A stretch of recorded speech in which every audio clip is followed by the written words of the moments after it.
Hello and welcome to video number 8. So, if you're not ready for Gutenberg, how do you revert back to the classic editor?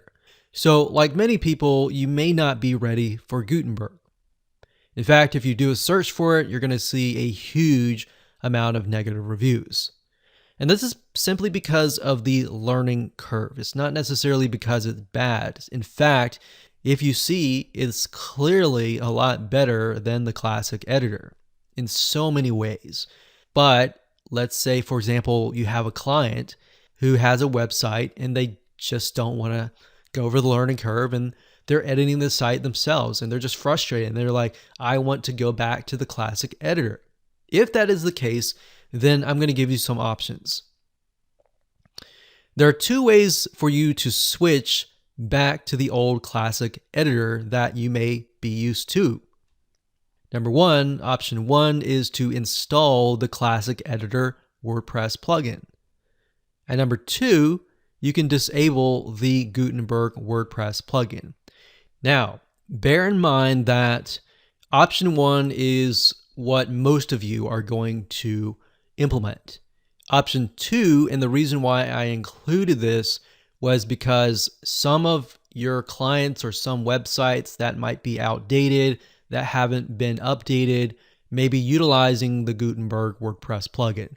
But nowadays, from now and on, all of the WordPress updates include the Gutenberg editor built into it. So if that's the case, you will need to use option one. Option two is very obvious. If somebody installed the Gutenberg WordPress plugin, they would simply need to disable it. So what I'm going to do now is to show you how to install the classic editor WordPress plugin. So we're going to hop on over to the website. And to do that, you simply go to plugins, you go to the add new plugin, you go over here, you enter the keyword classic editor. This is the classic editor. As you can see, it enables the previous classic editor and the old style TinyMCE. So you click install now, click activate, and that's it. So now that the old classic editor plugin has been installed, you don't want to go ahead and edit right away just yet. What you need to do is click on settings. So this allows you to customize the editor a little bit. So formatting, you're not going to need to worry about this right here.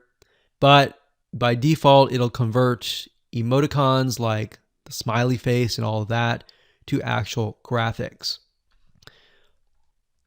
So as you can see, it says default editor for all users. We got the classic editor, allow users to switch editors. So we've got the block editor here and the classic editor. So you can allow them to switch back and forth.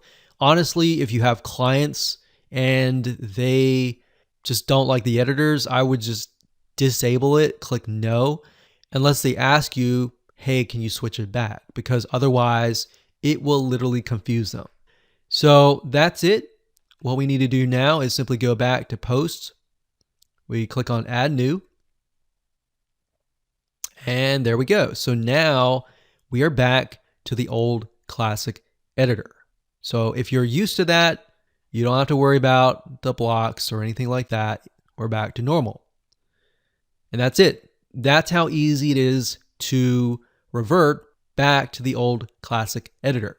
So like I said, option two really is only there if your client is using an old website. But for the majority of the cases, 99.9% of the time, you're going to utilize option number one.